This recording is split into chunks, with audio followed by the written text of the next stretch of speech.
O oceano.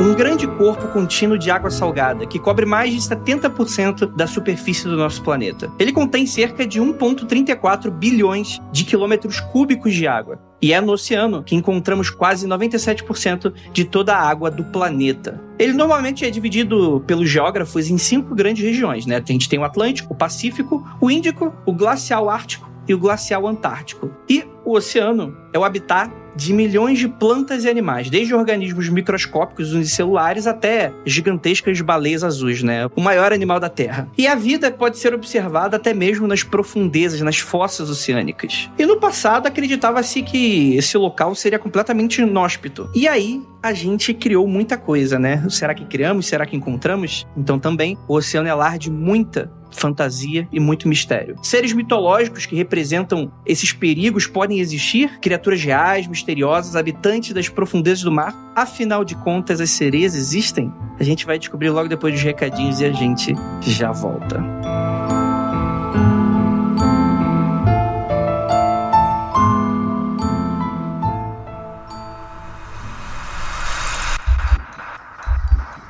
Não há nada de errado com seu áudio. Adentramos agora através dos seus sentidos. Estamos preparando você para o que vai acontecer nos próximos minutos. Além do que conhece por tempo e espaço, o contato com algo além. Não conte para ninguém e nunca olhe para trás, pois este é Mundo Freak Confidencial.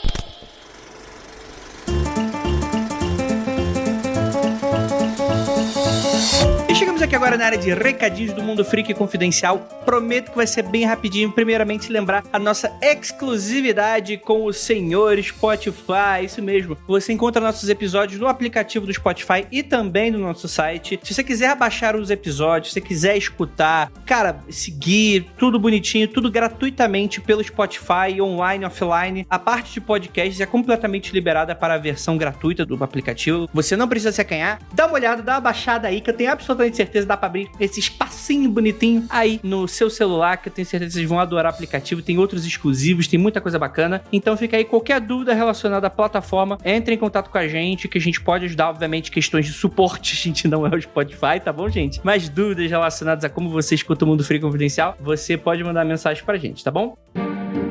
Olá, eu sou Rafael Jacaúna, o believer oficial do Mundo Freak. Estou aqui para lhe convidar, fazer uma proposta. Que tal você conhecer uma nova plataforma, uma plataforma de streamer, para jogar um RPG com a gente lá no meu canal na Twitch, Jaca Freak. É bem fácil lembrar, Jaca com Mundo Freak, Jaca Freak. Se você ainda não conhece, não fique de preconceito, não acho que é uma plataforma só de jovens, é de todos e todas. Estamos lá jogando vários joguinhos aleatórios e principalmente RPG às quartas, sábados e domingos. Quarta-feira jogamos Tormenta 20, aquele estilão bem D&D, bem caverna, exploração, mundo fantástico. Sábados, Vampiro à Máscara e domingo, sempre um jogo one shot diferente, com grupos diferentes em cada jogo. Então, à noite, entre 7h30 e 8 horas, começamos as lives. Apareça e pare de preconceito, porque a Twitch não é o demônio!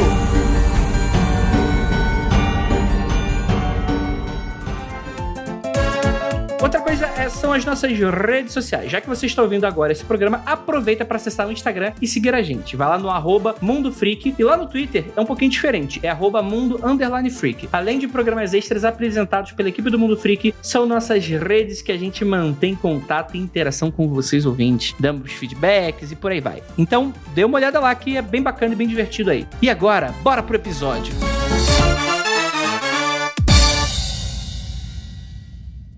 I'm Mo Rocca, and I'm excited to announce Season 4 of my podcast, Mobituaries. I've got a whole new bunch of stories to share with you about the most fascinating people and things who are no longer with us. From famous figures who died on the very same day, to the things I wish would die, like buffets. All that and much more. Listen to Mobituaries with Mo Rocca wherever you get your podcasts.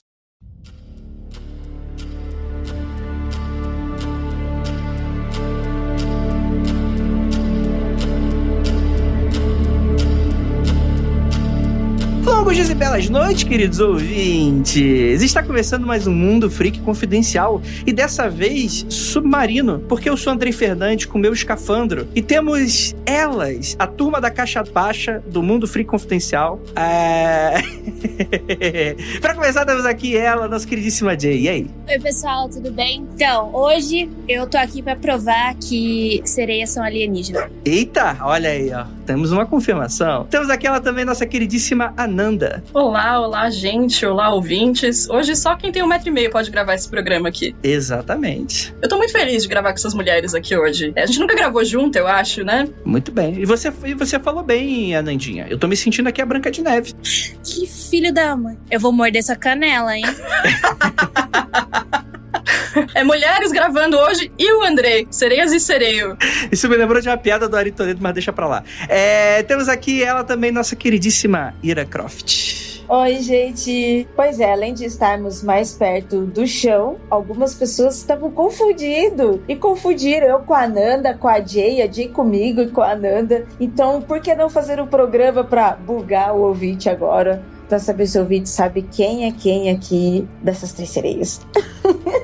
Olha aí. Gente, não é segredo pra ninguém que os oceanos são o maior mistério hoje. Você tem o espaço, né? Oh, meu Deus, o espaço, o infinito espaço sideral, que é infinito. Segundo eu, não segundo os físicos, tá? Mas é que eu que mando aqui no podcast, então pra mim ele é infinito. E aí a gente tem os oceanos, né? Que é o segundo grande maior mistério, né? Pra falar a verdade, tá aqui no nosso quintal. E a gente não consegue ter mais do que 20% de saber dos grandes mistérios e de mapear esse oceano, né? Então, muitas vezes a gente olha pro céu, mas será que a gente tá olhando direito pro nosso quintal, pras águas? Né, Jay? É isso mesmo, Andrei. Eu era muito fascinada pelo oceano. Eu quase fiz faculdade de oceanografia, porque eu morava, né, em Santos, então eu já tava ali tudo perto, mas pra mim existem 3 mistérios que a gente tem no nosso universo, que é o universo, o oceano, que a gente não sabe nada sobre ele, e o nosso direito, né, e o nosso cérebro, né. Pra mim são 3 coisas extremamente misteriosas e que às vezes a gente fala só do universo,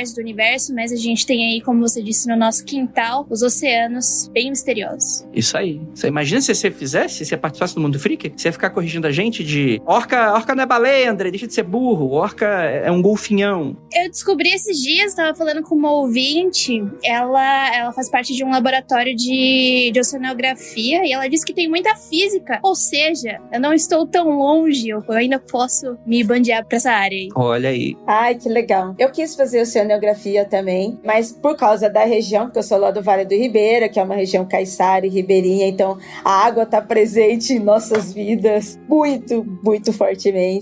Mas não é planos não, gente, porque a gente, pobre, faz faculdade quando ganha a bolsa de alguma coisa, geralmente é pedagogia, letras ou contabilidade, ou curso técnico, mas não quer dizer que a gente não tenha interesses por esse assunto, por esse tema também, até porque esses mistérios é o que mais dá ideias e criatividades para as nossas lendas também, né? Para mitologia e para nossa cultura mesmo. Eu só fui conhecer sereias de uma forma literária depois de muito velha, em que eu fui ter acesso à literatura sobre isso. Mas desde criança eu sempre ouvi falar o que era sereia, porque a gente sempre teve o nosso mito também de sereia aqui no Brasil. Então é um ser que já existia na minha psique de folclore, sabe, de vida perto das águas, de vida meio mais pro mato também, e só depois conhecer este lado, essas outras histórias que também são muito legais. No episódio passado a gente falou bastante sobre florestas, a gente falou muito sobre essa relação que a gente tem com elas, né? Eu acho que o oceano, ele vai muito para um princípio muito parecido, acho que a Ira acerta muito, principalmente quando a gente vai para povos ribeirinhos, né, povos que moram de certa forma próximos da água, né, que tem o seu meio, muitas vezes sua subsistência, o local em si, às vezes a economia toda gira em torno, né, da pesca, às vezes do turismo, né, e é claro que culturalmente isso também vai estar muito atrelado. E é muito interessante porque desde que a gente se conhece por gente, desde que a gente como raça, como seres, começamos a se aglomerar em sociedade, a maioria das cidades se dava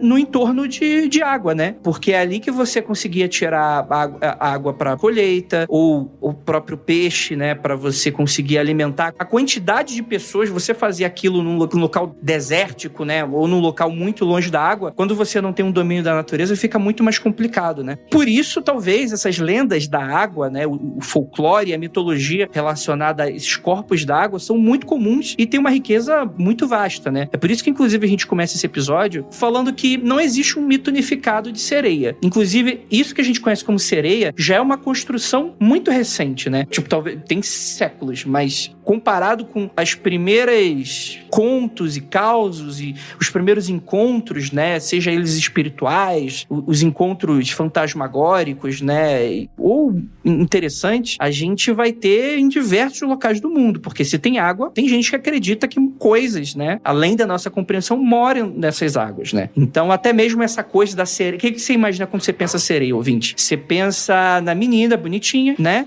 Sem sutiã, e aí você tem o rabo de peixe, e é isso, né? Mas, gente, não é isso que acontece em grande parte do mundo. Inclusive, eu acho que até os mitos que vamos falar aqui são mitos da água, mas eles são bem mais vastos, né? São bem mais amplos do que essa coisa do rabo do peixe e da mulher que canta, né? São figuras femininas, muitas vezes, mas que são figuras, muitas vezes, fantasmagóricas, amaldiçoadas, ou simplesmente espíritos da natureza que são encontrados em diversos locais do mundo, né? Então, acho que a gente pode começar de um start daqui. E a gente vai dar uma geral aqui, né? O primeiro deles, acredito que seja o mais antigo, que seriam as sereias da Mesopotâmia, que você teria a primeira dinastia babilônica e que essas figuras eram, por incrível que pareçam, homens, né? Eram figuras muito associadas com figuras masculinas que viviam nas águas, os tritões, e que ainda assim existem também algumas figuras femininas um pouco mais raras de se encontrar, mas que nessa época o pessoal comentava bastante, né? Esse é o período neo-assírio que o pessoal fala, né? Onde que a gente tem até esculturas de sereias grandes, pequenas, estatuetas inclusive de proteção, né? Então você vai ver que para andar na água você precisa de proteção e por que não pedir para essas entidades, né? Tem até inclusive a lenda da deusa Atargatis,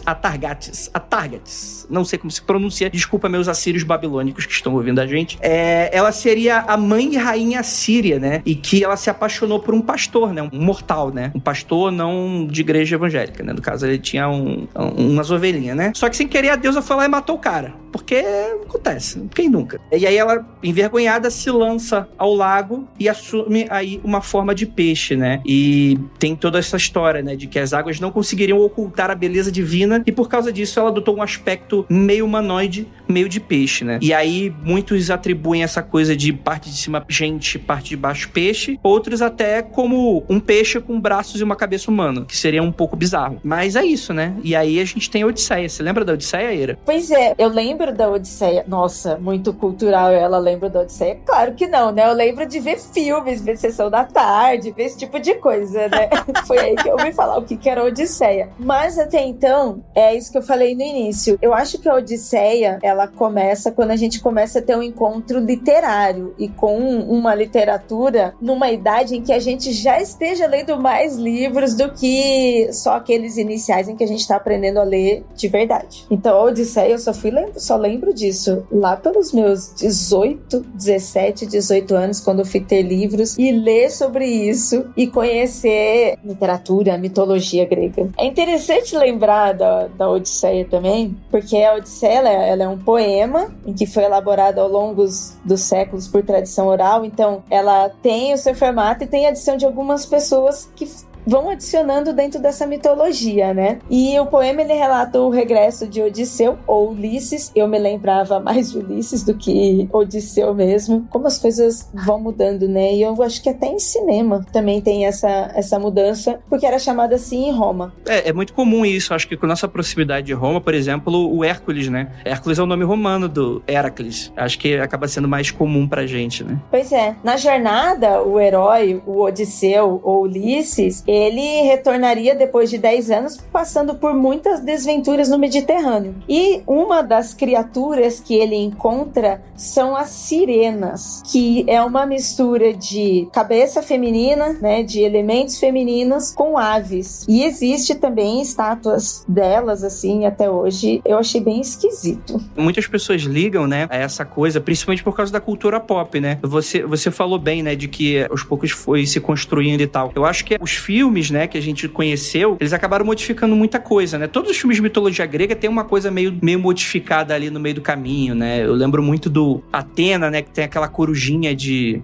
metal, né, meio robozinho da... Ai, meu Deus, esqueci o nome do filme. O Fúria de Titãs original, né? O próprio Kraken, né? O Kraken não é grego, né? O Kraken é uma lenda escandinava, né? De um polvo gigante monstruoso. E foi adicionada no filme e um monte de gente liga o Kraken à mitologia grega, né? Assumiu-se isso, né? E uma das coisas é que as sirenas, nesse caso, né? Na literatura mais antiga, elas são... Eu não cheguei a ler, né? As novas edições, eu não sei como se apresentam, mas é interessante porque elas têm asas, né? Elas são metade pássaro e não metade peixe. O que eu acho que você vai lembrar, Ira, no Witcher 3, quando o pessoal, lá o Geralt, ele vai pra Skellig, eu acho que o pessoal faz uma excelente homenagem a isso, que as sereias, elas são metade peixe, só que elas têm asas e voam, né? Então, do nada, você tá no barquinho e elas saem voando. Eu achei muito interessante esse rolê de, na Odisseia, as sereias, né, as sirenas, não serem figuras como a gente tá acostumado a pensar a sereia, né, que é metade peixe, metade mulher, mas sim mulheres associadas a pássaros, uma figura de esfinge mesmo, porque eu acho que isso é muito comum, acho que nas mitologias ao redor do mundo, de associar mulheres com pássaros, mulheres às quais os homens têm medo, às quais eles têm temeridade, né, por essa figura arquetípica. Na tradição Yorubá, eu vou falar esse nome só uma vez, porque eu não posso ficar falando esse nome por preceito, a gente tem as Yamis, né, que são as tias. É uma sociedade de mulheres que rege o mundo, que media o mundo, né, a tarefa delas é essa, e são figuras de grande temeridade, principalmente por homens, é um culto restrito, meio homem não entra, homem não participa. Eu achei interessante esse paralelo, assim, arquetípico mesmo, né. Achei interessante também quando a Jay falou do desconhecido, a gente tem o universo, o mar e o cérebro, de que o mar também é arquetipicamente falando o nosso subconsciente, né, ele é a nossa cabeça. Então, acho interessante como a figura do mar é associada a esse rolê do desconhecido, do medo, e eu acho interessante também como figuras femininas estão associadas a esse desconhecido e causam medo, né? Se a gente for pensar numa estrutura patriarcal mesmo de pensamento, né? De que os caras têm medo de figuras femininas e associam isso ao desconhecido, a uma coisa que, nossa, meu Deus, socorro, sabe? Numa das variáveis do conto de Yara, que é uma das variáveis que mais me marcou, e por isso que eu gostava de história de sereia quando eu era criança, era que ela estava se vingando dos homens colonizadores. Essa foi uma das versões que eu vi, entre diversas que se tem, né? Porque lendas vão acrescentando, vão mudando, né? Oral. E eu sempre achei isso sensacional, sabe? Depois de muitos anos que eu fui conhecer outras versões, aí eu fiquei até meio buchinha, sabe? Puxa vida, porque eu gostava. Eu gosto da versão da sereia, porque ela tá fazendo isso, porque ela também pode ser uma mulher má e poderosa, ela também pode fazer justiça com isso. Não só o medo e mistério patriarcal que eles têm, entendeu? Mas que o poder delas também demonstre isso, sabe? Sim, sim. Quando eu li a pauta, eu entrei numa pira completamente analítica, no sentido junguiano mesmo da palavra, sabe? De pirar nos arquétipos, assim, falar, gente, faz muito sentido tudo isso. Sim. E eu acho que conforme a gente for avançando aqui a pauta, o pessoal vai ver que tem algumas características que, assim, não todas compartilham, mas que tem algumas coisas em comum. Várias delas você tem essa coisa da atração, né? De você atrair a pessoa, muitas vezes um homem, mas não apenas, pro mar, né? Pro mar, pra água, pro lago, pro rio, né? Então você tem muito essa questão do afogamento, né? Ou seja, de fato é aquela coisa do perigo, mas é muito interessante que, inclusive, essas sirenas aqui, não sei se ela que começa é a mais antiga, mas com toda certeza ela popularizou muito essa coisa de você ter o canto como a atração, né? E aí que você vê, né? Então a mulher como esse ser que atrai o homem, né? Que tem esse canto de sereia, né? Tem até o termo, né? O cara caiu no canto da sereia. Então, tipo assim, aquela coisa... O cara não fez besteira. Na verdade, ele foi atraído por uma figura nefasta que o puxou para a sua perdição. Oh, nossa, tem cara de mulher. E no caso das sirenas, né? O nome delas, o pássaro, né? Depois o Andrei coloca a imagem no post, o pássaro, ele realmente parece um passarinho. Não é igual essas figuras aladas que a gente imagina hoje que nem anjos, entendeu? Pessoas com corpo de pessoas e depois a asa. Que no caso do Witcher 3, que graficamente graficamente tá muito lindo aquele jogo e elas estão maravilhosas. As pernas delas seria o rabo do peixe, aí elas vão ter um corpo de mulher, assim, um tronco bem longilíneo, sabe? Então elas têm asas, e aí elas saem da água e saem voando. É lindo de ver, gente, é maravilhoso.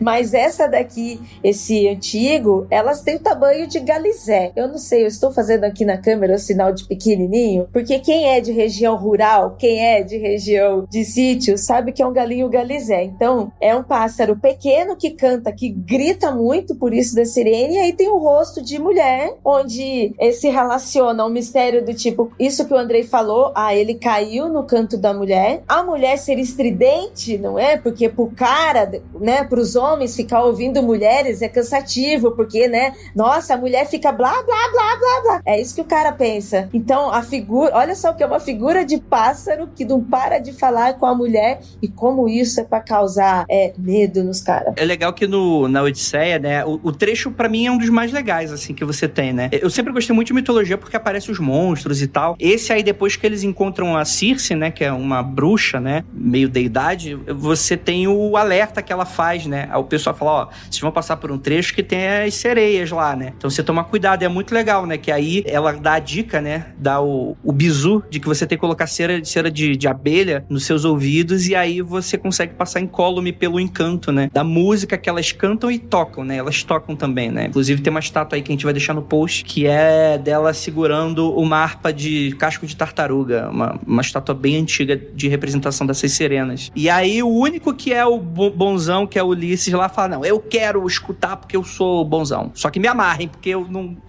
Mas não se garante, né? Bonzão, mas não se garante. Nossa, porque eu não quero cair em tentação. Homem é um bicho estranho, né? Não, eu vou lá, porque eu vou ser amarrado pra ouvir. Aquelas ideias erradas, velho. Exato, né? Ele é amarrado no mastro, pra ele não... Ele acaba, obviamente, sendo atraído, só que ele não consegue efetivamente morrer por causa disso, né? Ele se mantém dentro aí do navio. E é interessante porque, apesar de ser bastante distoante do que a gente conhece como sereia, se tornou uma imagem bem popular a partir mais pra frente, né? Mas falando mais sobre isso, né? A gente vai ter a sereia como As Mil e Uma Noites, né? Que, pra quem não sabe, é uma reunião de contos populares do Oriente Médio e do Sul da Ásia. A gente pensa muito essa coisa é muito ocidental, né? Essa coisa do deserto e tal, mas tem contos que são, inclusive, chineses, né? É interessante você pensar Mil e Uma Noite com tão amplo regionalismo. E aí, desse clássico da literatura árabe, né? Você vai ter aquela história, né? Que você vai ter o califa de Bagdá, ele teria casado e aí a mulher traiu ele. Aí o cara endoidou e começou a casar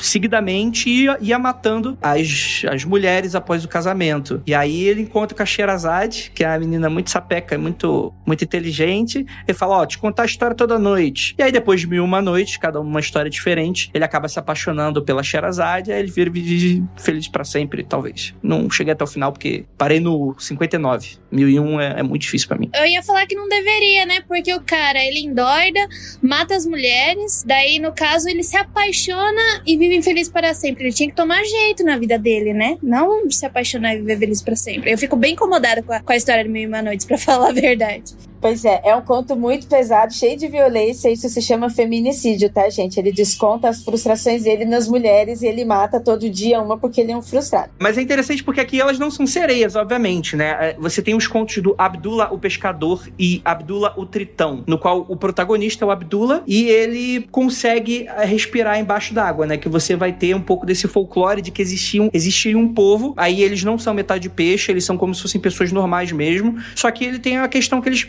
funcionam debaixo d'água. A gente não funciona, a gente quebra. Eles funcionam, né? Eles conseguem respirar. Em dado momento, esse pescador, ele descobre que ele tem essa habilidade e ele acaba descobrindo toda uma sociedade dentro d'água. É quase um reino das águas claras aqui nesse rolê. E ele consegue ver que é uma sociedade que não usam roupas e que não existe dinheiro, né? Então ele tem muito dessa coisa talvez até de reimaginar a sociedade de uma outra maneira. Você tem também as aventuras de Bulukia. Você tem a busca da protagonista, que é Bulukia, pela erva da imortalidade, que leva a explorar os mares, onde encontra várias sociedades desses seres, né? vocês vão ter as sereias da Grã-Bretanha. Uma capela situada no castelo de Durham, eu espero que seja assim que se pronuncie, na Inglaterra, construída por volta de 1078 depois de Cristo, tem aquela que provavelmente é a mais antiga representação artística de uma sereia naquele país, né? É a cadeira da sereia. É um objeto encontrado lá na Cornualha. Tô vendo a foto aqui, eu acho que a Jay coloca depois no episódio pra galera ver. É muito bonito. É toda entalhada e tem uma sereia em cada lateral. No folclore britânico, as sereias elas são vistas como presságio de má sorte. Acho que em nenhum momento elas são vistas como criaturas amigáveis, né? Elas prevêem desastres, ou quando elas mesmas não provocam os desastres, são enxergadas como sinal de uma tempestade que se aproxima às vezes. Algumas sereias já foram descritas com tamanhos monstruosos, assim, tipo 610 metros de altura. E algumas lendas dessas regiões apontam que as sereias conseguem nadar até rios e lagos de água doce. Enquanto algumas histórias descrevem elas como predadoras de seres humanos, outras indicam...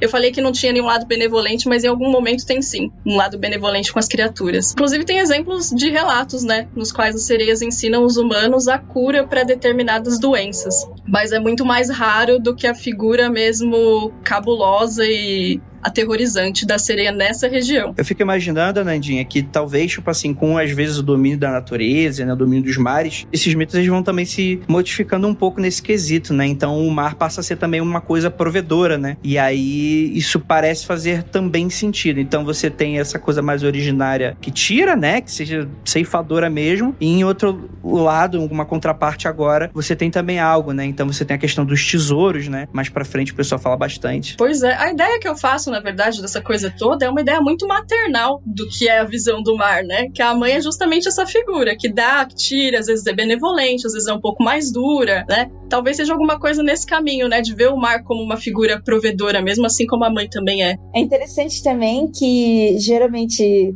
essas figuras de sereias na Grã-Bretanha e na Irlanda, contos, filmes regionais, geralmente essas figuras são monstruosas. Você falou que geralmente são grandes, aí eu fiquei lembrando, caraca, porque é verdade, toda vez que aparece em algum filme que vem de lá ou alguma série, elas são sempre monstruosas, monstros mesmo, assim, sabe? De boca de monstro, cara, assim, não é tão mulher. Tem uns traços femininos, mas é muito mais monstruoso. É aquela parada que vira barco, né? Vira embarcação e tal. Gigante mesmo. E aí a gente começa a perceber as diferenças da mitologia, né? Eu chamo de países frios, gente. Eu nunca lembro qual país é exatamente, porque eu não conheço essas regiões, né?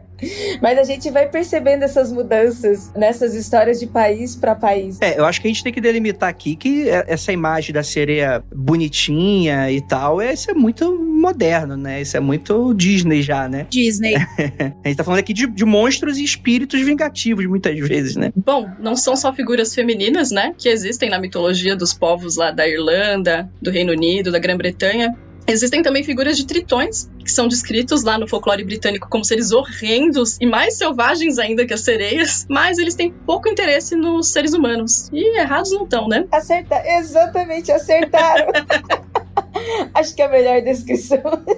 Mas eu gosto quando tem tritão, eu acho interessante. Eu acho que eu sentia falta de ter um tritão na nossa história, das nossas sereias aqui do Brasil, né? Mas eu gosto dos outros personagens, a gente tem outros. Mas a gente tem, Ira. A gente tem um. Mas ele só é bem menos conhecido que a Yara, né? Que é o Ipupiara. Que ele, inclusive, dizem que ele é a origem do mito da Yara, né? Acho que o Andreoli chegou a comentar isso no nosso episódio de folclore. Mas ele é bem mais desconhecido, né? Exatamente, mas é como você falou, ele entra como uma origem, né? Depois a gente conhece Yara e até poucos depois, né? Poderia ter muito mais. Eu super adoraria se tivesse uma sereia do Vale do Ribeira, sabe? Caiçara. Eu ia achar sensacional. Mas, Ira, já temos você. Por que teríamos outras sereias? Deixa eu cantar aqui. Que bonitinho. Cuidado, hein? A Ira vai te pegar pelo pé, vai te arrastar lá para as profundezas dos rios de lá. Eu vou ser sereia monstro. Dessa mesmo, com prazer. Você quer ser a sereia bonitinha ou quer ser a sereia monstro? Eu quero ser a sereia monstro. Eu também iria ser a sereia monstro pra causar mesmo. Entendi, tô muito bem nesse podcast hoje. Eu queria ser a sereia bonitinha e monstro. Não, só pode uma. Quem disse? Não, desse podcast aqui eu sou a sereia bonitinha. Isso aí vocês ficam com a monstro.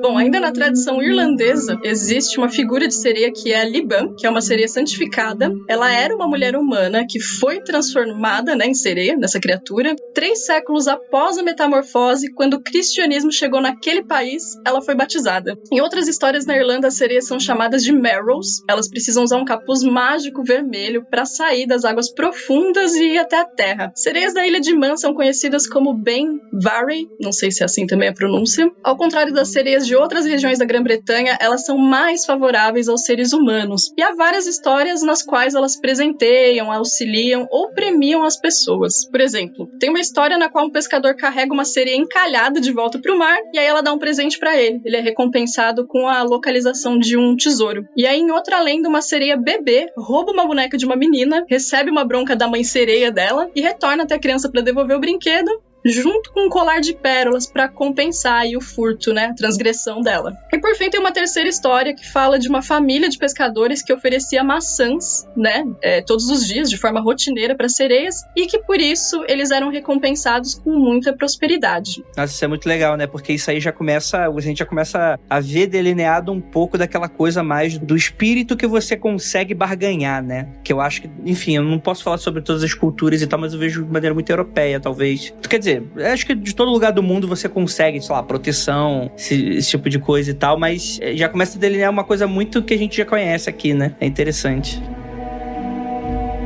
Bom, agora a gente vai falar um pouquinho sobre as sereias na Europa Ocidental, que é as sereias como a gente conhece de Melusine. Pra quem não sabe qual sereia é que a gente tá falando, se você for naquela loja muito pouco conhecida chamada Starbucks, a representação dela é a sereia Melusine. Então, se você olha lá aquele logo verdinho, é ela. Então, essas sereias, elas são, de novo, são mulheres, são femininas. Elas são fontes sagradas só em rios. Ela tem o corpo metade para baixo de uma cobra ou de um peixe. E também, de novo, a gente vê elas sendo descritas possuindo asas, né? Só que daí tem um livro que se chama O Livro sobre Ninfas, Sílfides, Pigmeus e Salamandras e Outros Espíritos, que foi escrito em 1566, que fala da sereia já ela sendo uma espécie de elemental. E é aí que entra a minha história da pequena Jay, quando eu tinha 6 anos de idade. Eu não assistia muita TV, né? Eu fui mais criada com livros e outras mídias. Mas eu lembro que eu tinha 4 fitas em casa. Eu sou da época das fitas ainda. E 3 dessas fitas eram as Guerreiras Mágicas de Heorot, que eu assistia pra caramba e brincava com as bonequinhas. E tinha uma terceira fita que minha mãe quase não deixava eu assistir. Daí um belo dia, só tinha eu em casa, e eu fui lá e coloquei a fita. E a fita era sobre era a história de uma sereia, nem pra ser a pequena sereia, né, mas não era. Era a história de uma sereia, que é a história que é contada nesse livro. Então, essa sereia, ela basicamente se apaixona pelo cara. Eu tô falando do que eu lembro quando era criança. Ela se apaixona pelos humanos e ela quer virar humana também. Daí ela vai lá, se não me engano, dar uma conversa ou com a avó dela ou com alguma bruxa do reino. Fala assim, putz, quero andar, quero ser que nem eles porque eu quero conhecer aquele mundo. Daí essa bruxa, a avó, pega e fala, olha, se você quiser se tornar sereia, você tem que ver que todos os dias que você andar nas pernas humanas, isso vai doer muito, vai ser como milhões de facas perfurando você. E isso eu 6 anos assistindo, tá? É uma animação. Olha, eu não tenho certeza se ainda existe isso, mas enfim. Daí, ela falou assim, não tem problema, eu quero ser. Daí a avó bruxa pegou e falou assim, mas não para por aí. Você só vai conseguir se transformar realmente num humano se você tiver um beijo da pessoa que estiver apaixonada por você totalmente e se esse príncipe que você viu se casar com você. Caso contrário, você vai virar espuma. Daí ela falou assim, não, vai dar tudo certo. Daí ela vai lá e tenta se apaixonar e etc. pelo príncipe. Ela não casa com o príncipe, ele não é o amor verdadeiro dela e ela se torna espuma. Foi tão traumatizante pra mim, quando eu tinha 6 anos de idade, mas tão traumatizante, e eu morava ali na Baixada Santista, né, eu estudava numa escola que era em São Vicente, e a gente tinha, pra nota de final de ano, a gente tinha uma espécie de gincana, que era na praia, e na praia a gente tinha que construir algumas esculturas, e no final desse filme, aparecia a escultura dela, porque se não me engano, lá na Dinamarca tem uma estátua dessa sereia que tentou se transformar em humano e não conseguiu. Daí quando eu fui pra gincana, tinha uma das estátuas tipo de sereia. E eu lembro que eu saí gritando pra minha mãe, eu quero ficar aqui. Pelo amor de Deus, eu vou virar espuma. Não. Antes eu tivesse assistido Disney, eu fiquei traumatizada.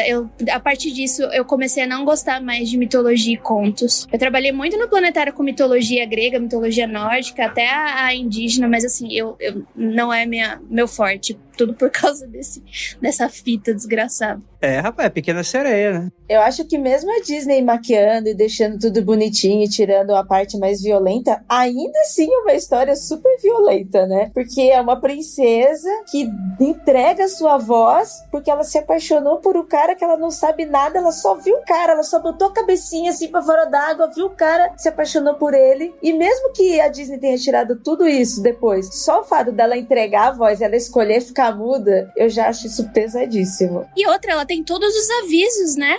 Todos os avisos. Ela, não, eu quero. Eu não entendo o que passa na cabeça da Ariel. Tipo, não, eu quero. Tem um mar inteiro pra você desbravar, minha filha. Tão maior do que a Terra. Não, ela vai pro nosso... Eu não gosto muito dessa história, não. Não, mas é interessante, né? Você tem esse final trágico e você, inclusive, tem algumas variantes, né? Inclusive, umas variantes bem... Como é que eu posso dizer assim, né? Cristianizadas até, né? Dizendo que uma das diferenças a Bruxa do Mar explicando pra Pequena Sereia, né? De que uma das diferenças dos seres das águas pros seres humanos é que os seres humanos, eles viviam menos, mas tinham alma imortal e iriam pro céu, né? Diferente das sereias que só virariam espuma. E assim, quando você pra ler esses contos mais modificados, dá pra ver que não se encaixa muito bem no sentido que, tipo assim, é um final trágico, ela virando espuma no final, só que aí fala que os espíritos do ar pegaram ela e levaram ela pro céu e aí ela se torna imortal igual qualquer ser humano. Então, tipo assim, apesar de tudo, ela se ferrou, mas não se ferrou tanto assim no final, né? Então tenta dar uma salvada ainda. E aí chegou a Disney e transformou naquilo ali, né? E é isso aí. Dentro desse hall de sereias, temos algumas sereias da Europa Oriental. E a gente tem as russalcas, eu não sei se é assim que fala, russalcas ou rusalcas, que são uma contraparte eslava das sirenes gregas, né? Uma adaptação ali. E na natureza, as russalcas, elas variam dependendo dessa tradição folclórica, porém elas costumam ter o mesmo elemento que as sirenes, que são os espíritos inquietos dos mortos. Eu não conhecia as russalcas, tá, gente? Eu já tinha até ouvido falar alguma russalca, alguma coisa assim, mas eu não conhecia essa história e eu queria até comentar, porque se eu lesse isso aqui em outros tempos, gente, eu não só ia acreditar, que eu ia querer estudar sobre isso. E no caso dessas sereias, né, normalmente são fantasmas de mulheres jovens que sofreram uma morte muito violenta ou inesperadas e muitas vezes são frutos de homicídios ou suicídios antes de seu casamento, ou às vezes por afogamento. Mas o principal aqui que, tipo assim, a mulher morre são fantasmas de mulheres que sofreram e morreram mortes horríveis antes do casamento. Dizem que as russalcas, elas habitam os lagos e rios. Surgem como lindas mulheres com longos cabelos verdes, claros, pele pálida, né? Lógico que tem, né, todo esse arquétipo, né, de mulher bonita, tem que ser mulher branca, magrinha e pálida, né, alva como a neve, e ainda parecidas com algas, como se estivessem vivendo dentro d'água. Então, tipo, a pele delas são meio transparentes, né, então, tipo assim, elas brilham à luz do sol, ficam meio transparentes. Elas podem ser vistas ao cair da noite, dançando juntas sob um brilho de luar e chamando jovens pelo nome, atraindo-os com o objetivo de afogá-los. Essas sereias, pra mim, as russalcas, eu li isso aqui, eu pensei, isso é tão espiritismo, que se eu lesse isso na época em que eu era espírita, em que eu estudava e atuava, nossa, eu super ia relacionar a história dessas russalcas com mulheres, espíritos desencarnados que estão sofrendo pelo umbral e estão em busca de uma luz para seguir. Eu acho doida a coisa do casamento, né, que são figuras de mulheres atormentadíssimas que morreram antes de casar, tipo, ai, minha nossa, não terei paz, o refrigério porque não casei, né? Morri antes. Todos esses contos relacionados a mulheres, né, esses contos antigos, mitologia, lendas que a gente tem, sempre foram diretos, né, com maternidade ou o papel da mulher como mulher mesmo, né? Às vezes nem como mãe não se é dito, só é como mulher do fulano, mulher do cara ali na história, na sua jornada. E quanto mais a gente se esclarece, quanto mais a gente se racializa, quanto mais a gente tem estudado o nosso passado para entender nosso presente, né? Mais a gente encontra esses estereótipos de sociedade nesses papéis, tanto femininos quanto masculinos, né? Mais eles estão impregnados como a mulher do lar tinha que ser, da mesma coisa como o homem tinha que ser provedor, né? Aquela coisa de madrugar para acordar cedo para ir trabalhar, né? O cara, se ele também não está de manhã acordando cedo para ir se matar de trabalhar, também não é homem, sabe? Também tem essas peculiaridades em cima das pessoas para mantê-las como estereótipos de uma sociedade. E aí você vê esse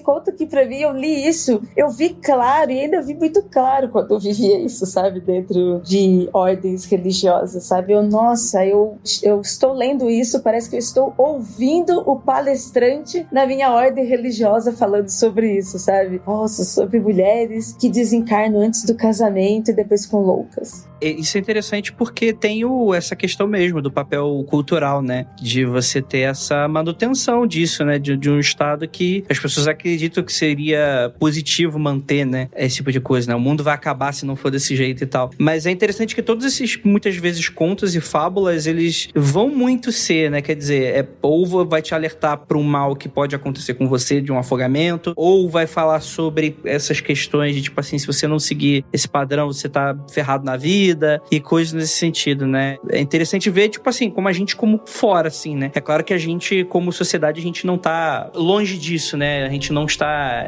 como é que eu posso falar? Imune, né? A esse tipo de coisa. Não, a gente continua fazendo. A gente continua fazendo, mantendo aqui. Quando eu digo que nós estamos lendo e começamos a entender sobre isso, é um passinho muito mínimo. Muito mínimo. A gente não está entendendo sobre essas coisas ainda. Tem muita coisa aí pra gente aprender sobre história, e daqui a alguns anos as pessoas estarão estudando a gente e também vão encontrar esses estereótipos no que estamos vivendo hoje. Com toda certeza. É isso aí mesmo. Aí alguém vai escutar esse podcast e vai falar, nossa, aquela Ira se achava, mas tava fazendo a mesma coisa. Tadinha. A Ira vai estar lá se revirando no túmulo dela, meu Deus. O pessoal era iludido em 2021, né? 2020, 2021, o pessoal tava iludido. Não acredito nisso. O pessoal que gerou 2020 tá se achando, né? E teve um 2020, né? Caraca. Enfim, né? A gente, cara, e aí a gente vai passar pelas sereias, né? A gente teria esses seres na China, né? Que você teria o clássico das montanhas e dos mares, né? Que seria uma compilação chinesa de geografia e mitologia datada do século IV a.C., né? Seria a menção a um tal de povo tubarão, que seria encontrado nos outros manuscritos antigos. E aí eu fico só pensando na Ira. Ira, você gostaria de ser um povo tubarão? Nossa, eu achei sensacional. Coincidentemente, esses dias eu tava lendo um livro de monstros da China, e aí tinha esse tubarão lá. Claro que eu fiquei apaixonada por ele, né? Mas ele não tava, nesse livro, ele não descrevia da forma que tá aqui na nossa pauta, mas eu não li mais sobre isso, tá, gente? Era só um livro com umas ilustrações e tava falando o que era. Aí tava lá, eu não sabia que era uma sereia. No livro que eu tava vendo, tava como monstro. A próxima sereia, né, que o André vai falar, que é do Japão, eu também não conhecia como sereia. Eu conhecia como yokai, que é o Ningyo, que seria o peixe humano. E ele também até tem uma forma estética, assim, tanto o da China quanto o do Japão, eles têm umas formas, assim, mais peixe do que ser humano e mais monstro, meio que um peixinho monstro ali, sabe? É só agora que eu fui saber que também se encaixa como sereias. Tá vendo? É isso aí. É porque eu acho que a gente já tem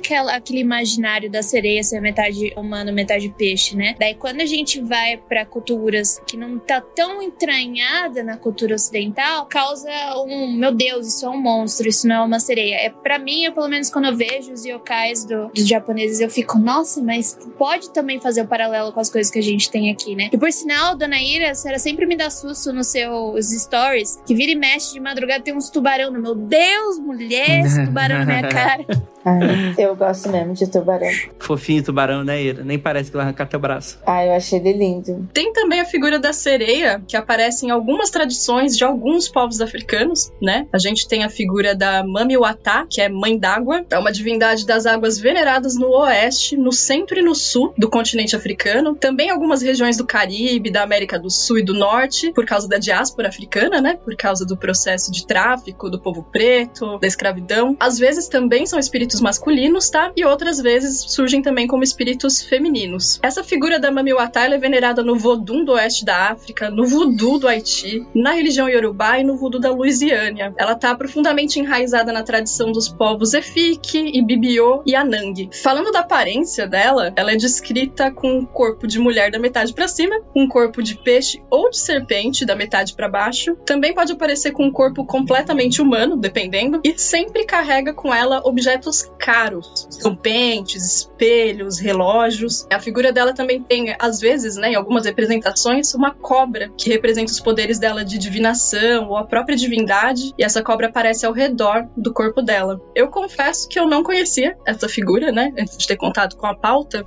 Existem histórias dela de ambos os lados do Atlântico. Existem histórias em que Mami Wata leva os seguidores ou pessoas aleatórias quando eles estão nadando ou navegando, e aí ela leva essas pessoas pro reino paradisíaco dela, que pode ser subaquático, às vezes aparece só como um reino espiritual, ou até ambos ao mesmo tempo. E se ela permitir que essas pessoas partam dos domínios dela, essas pessoas voltam pra terra firme com as roupas secas, e essas pessoas elas voltam com uma nova compreensão, com um novo entendimento espiritual. Geralmente elas ficam mais ricas, mais atraentes, mais relaxadas, elas ficam mais relax depois dessa experiência, né? Da hora! Você viu que por ser uma divindade e com a ficha do personagem muito melhor desenvolvida, muito melhor escrita, como já muda, né? É bem interessante. A sereia já é poderosa, manda na porra toda, faz o que ela quiser, ou deixa de fazer, né? Não tô aqui pra amaldiçoar ninguém, eu tô aqui pra fazer justiça, pra fazer as coisas. Gosto assim. Eu acho interessante, né, as figuras que eu conheço, evidentemente são da tradição Yorubá, da tradição de Orixá, que é a minha religião. A gente tem deusas como Iemoja, que é Iemanjá, Oxum, Obá, Olokun, Adjé, são todas deusas das águas, dos rios ou dos mares. Nem sempre elas são figuras visualmente associadas a essa figura de sereia, né, que a gente tem no imaginário, que é metade mulher, metade peixe. Tem algumas semelhanças. O reinado de todas elas é sob as águas, por exemplo. Tem Oxum, que carrega o Abebê, né, Abebê é o espelho dela, que é muito similar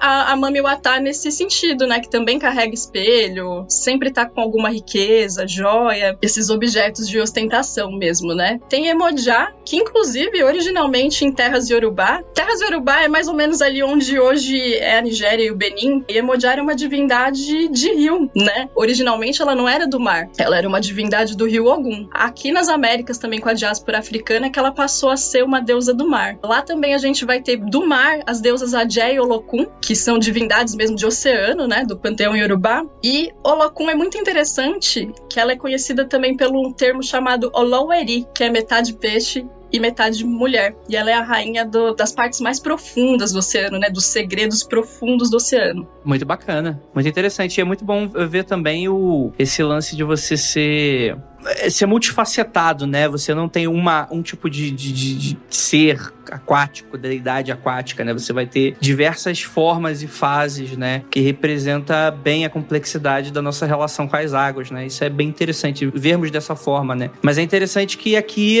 são deidades, né? É um pouco diferente quando é só uma assombração ou coisa nesse sentido, né? Pois é, aqui nesse caso elas realmente são deusas, né? Deusas e entidades. Eu não sei se Mami Wata tem esse status mesmo de deidade, né? Ou se ela é só uma entidade do mar, porque eu realmente não a conheço. Mas é engraçado como a ótica já muda, né? Como já muda de figura, assim. Ela não é uma alma atormentada, não é uma figura... Eu acho que reflete muito como a sociedade pensa, né? Essas figuras, assim, o reflexo da sociedade mesmo. Sim, total. Totalmente. As variações desses contos, desses mitos, né? Também vai acompanhando a nossa cultura. Deidades que são de origens africanas e de origens indígenas aqui, elas estão sempre como proteção, atração, como poder entre si, como poder entre pessoas. Quando a gente acompanha o nosso folclore, a maioria da origem é tudo defendendo aquilo que o homem branco estava destruindo. Quando a gente vai para outros países, né, como a gente estava falando, dos países asiáticos, em que eles tinham as suas lutas e as suas guerras, então eles têm outros símbolos para isso, e os yokais acabaram ficando ali, sabe? Como também fantasminhas ali, às vezes ajuda, às vezes nem tanto, mas eles têm uma personalidade mais neutra. Não é uma personalidade, apesar de serem esteticamente como monstros, nem sempre eles são personalidades amaldiçoadas ou fantasmas que estão ali para amaldiçoar as pessoas. Não, eles são esteticamente diferentes daquilo que o imaginário tem.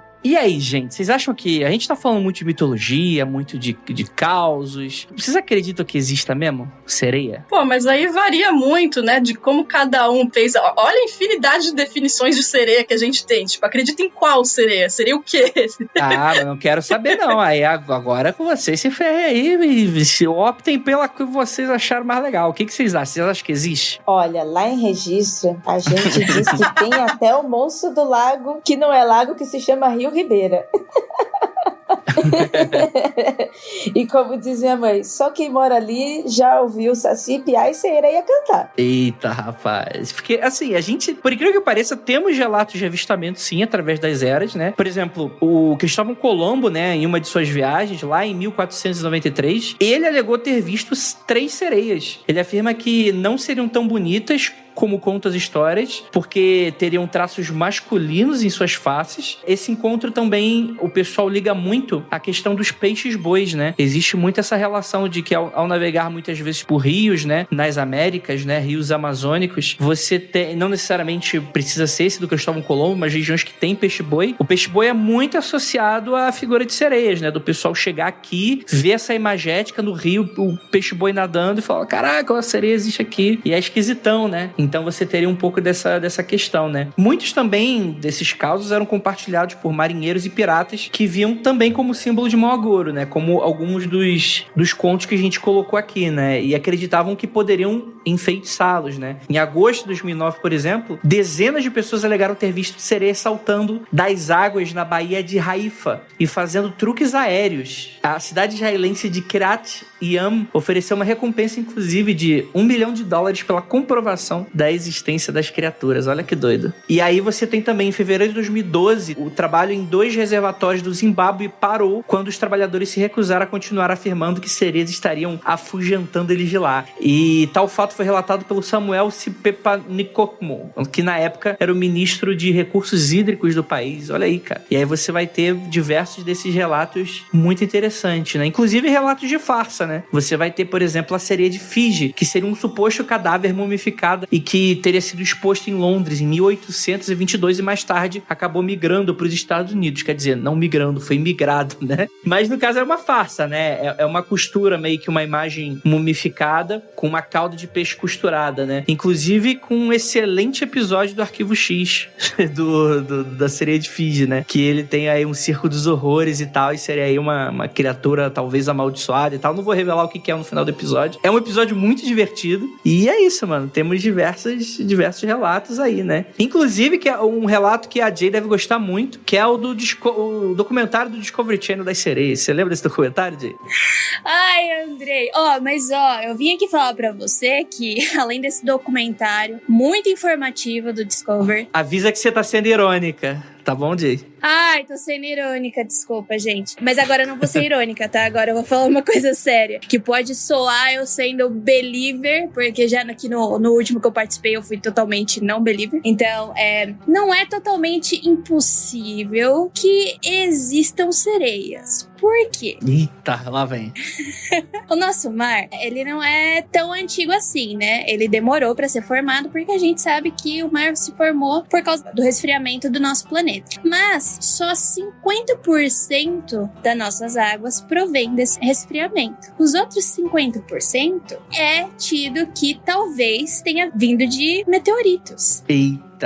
Exato. Então, muita coisa do nosso oceano pode ter vindo de outros lugares. Nosso oceano, ele pode completamente ser alienígena. E isso corrobora mais um pouco pelo fato da gente não conhecer nada no oceano, como a gente disse lá no começo do episódio. Isso por causa da pressão que tem, né? É muito difícil você ir para lugares muito profundos, então por isso que a gente não conhece tanto, a gente não tem tecnologia suficiente. Então, será que, desde que tudo se formou aqui no nosso universo, será que não tem vida alienígena que aprendeu a viver nos nossos oceanos? E talvez um dia a gente vá descobrir? E talvez a gente esteja olhando para o lugar errado, a gente está olhando para o céu e não para os mares para ver se tem alguma coisa alienígena? Eita, rapaz, o que tu fumou, Indy, aí antes de gravar, hein? E é isso, eu vou deixar isso aí pra vocês pesquisarem, adentrarem. Não me chama na DM.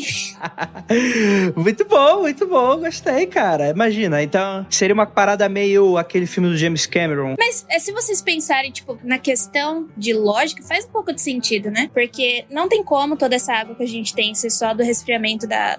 A gente tem muita água, nosso planeta é 70% de água. Não tem como ser só do resfriamento do planeta Terra. Então, como o nosso planeta ele recebeu, tanto que a nossa Lua, uma das teorias mais plausíveis da formação da Lua foi que uma rocha muito grande se chocou com a Terra, a prototerra, e daí formou Lua e Terra, né? Então será que a gente não sofreu outras colisões e muita coisa ficou depositada aqui no nosso planeta? E a gente não conhece, a gente nunca... Acho que o buraco mais profundo que a gente já conseguiu cavar tem 8 quilômetros e foi feito na Rússia isso. Então a gente não sabe o que tem debaixo da gente. Então fica aí pra vocês. Lá no Vale do Ribeira, onde fica o Petar, que é um dos maiores parques de cavernas que tem no mundo e fica aqui no Brasil, a região tem 350 cavernas. Eu não conheci nem 1% disso ainda, de tão gigante que é. Mas uma das cavernas que eu conheci é uma caverna que ela é resultado de um movimento de placas tectônicas há milhões de anos, e aí houve esse movimento debaixo da Terra, onde algumas rochas que não eram então consideradas como da Terra subiram. E aí, depois que teve esse movimento, são várias cavernas e apenas uma lá da região, é uma caverna feita com um tipo de argila que não é nem aqui do Brasil. Tem muita gente, assim, a região, ela é cercada por 4 parques ambientais, então tem muita gente que vai pra lá pra estudar tanto biologia, agronomia, assim, porque é tudo campo de terra. E as pessoas que moram lá acabam, nem sempre elas conseguem se graduar devido às suas condições econômicas, suas condições culturais, mas todo mundo que mora ali conhece as histórias das cavernas, das suas formações, e conhece principalmente essa. E assim, é incrível, gente. Eu não sou formada disso, mas eu fui lá, eu vi, são rochas diferentes, elas não são lisas, elas são pretas, vai ser assim, muito diferente, e foi por causa de um movimento assim. Não veio sereia, gente, eu não vi, né, não sei, mas seria interessante ter uma história que originasse disso também. Muito bom. É bem interessante, mas eu traria outro ponto. Gosto muito do ponto da Jay, acho interessante, mas eu ainda acho que os contos e mitologias de sereia está, pra mim, da mesma forma que o Predador está nos filmes de terror. É a mesma coisa. Agora eu quero que você continue, vai. Agora você teve a curiosidade. Elabore. Qual que é a origem do Predador nos filmes? O medo do estadunidense porque perdeu a guerra do Vietnã. Por que ele perdeu a guerra do Vietnã? Porque ele se achava melhor, foi lá, os caras conheciam a terra, conheciam a mata, conheciam tudo e botou os americanos ó pra correr. Quando os americanos chegaram nos Estados Unidos, o que eles chegaram? Ai, meu Deus, tinha um monstro lá e ele começou a matar tudo nós. Foi isso que aconteceu. Esse é a origem do Predador. E eu adoro, gente. Eu adoro o filme Predador. Eu acho da hora porque é o medo do homem branco e fazer merda onde ele não deveria. Essa é real. E os caras levantam toda a bandeirinha lá, bonitinho, mas a história é essa. Eu concordo com a Ira. Os contos de sereia, por mais que tenham algumas que são relacionadas à deidade, então os contos da sereia, pra mim, a maioria é esse tipo de coisa. É o quê? O cara tava indo lá, pra ele, o mar, o céu, é tudo um mistério, e o que a vida inteira a gente escuta? Nossa, que a cabeça de mulher é um mistério. Nossa, mulher, ninguém consegue desvendar. Você pega a revista lá, 10 dicas pra você desvendar a cabeça da mulher. E era isso que os caras pensavam. Os caras estavam há muitos meses ali no mar, no navio, de gente doente, sabe? Comendo o resto de comida, muito tempo lá. E aí avistava qualquer coisa, sabe? Às vezes o cara ia na borda do navio, ficou enjoado, caiu, morreu. Aí o que se dizia? Não, é porque tem uma mulher chamando o cara ali. Não tem nenhuma mulher chamando o cara ali, entendeu? Ele tava alucinando. E é a mesma coisa que o Predador, sacou? Não tinha nada lá, mas criaram os caras no seu imaginário, no medo. Não, mas é ficção, né? Exatamente. Mas aqui a gente vai passando de mitologia, isso também. Por isso que eu falei que, pegando um apanhado desses de mitologia, de contos, é só uma historinha pro cara dormir. Não vou nem dizer boia, mas historinha pro cara dormir, mano. Passou de ano. Muito bom. E que a Nandia, você não falou, né? Não, eu só queria dizer que eu acho que essas histórias e esses seres, eles dizem mais sobre a humanidade enquanto o que a gente é por dentro, né? Como a humanidade pensa, as dinâmicas que ela vive e tal. Pode ver que em cada povo aí tem algumas mudanças, né? Embora, a ideia inicial, o eixo principal talvez se mantenha, né? Mas tem uma mudançazinha aqui e outra ali. Eu acho que fala muito mais sobre isso do que a evidência de que existe um ser desse literalmente, né? Externamente, do lado de fora. Acho que isso diz mais sobre nós por dentro, assim, né? Cada sociedade por dentro, do que, existe uma sereia, ou alguém viu uma sereia e dali partiu essa história, entendeu? Sim, com certeza. É isso, gente. Será que esquecemos alguma coisa aqui? A gente comentou, deu bastante história. O que vocês acham, ouvinte? Vocês acham que tem sereia mesmo? Você já viu uma sereia, ouvinte? Momento pra você abrir seu coração aí pra gente. Eu tô vendo 2 aqui, maravilhosas. Olha aí, ó. Tá puxando o saco da pessoa certa. Isso aí que eu digo. Muito bom, gente. Muito bom. Então é isso, gente. Ficamos por aqui. Gostaria muito de agradecer esses comentários maravilhosos que acompanharam a gente essa noite. É isso, gente. Beijo no popô e aquilo. Não olhem para trás, porque vai ter a sereia predadora atrás de você. Tomem cuidado.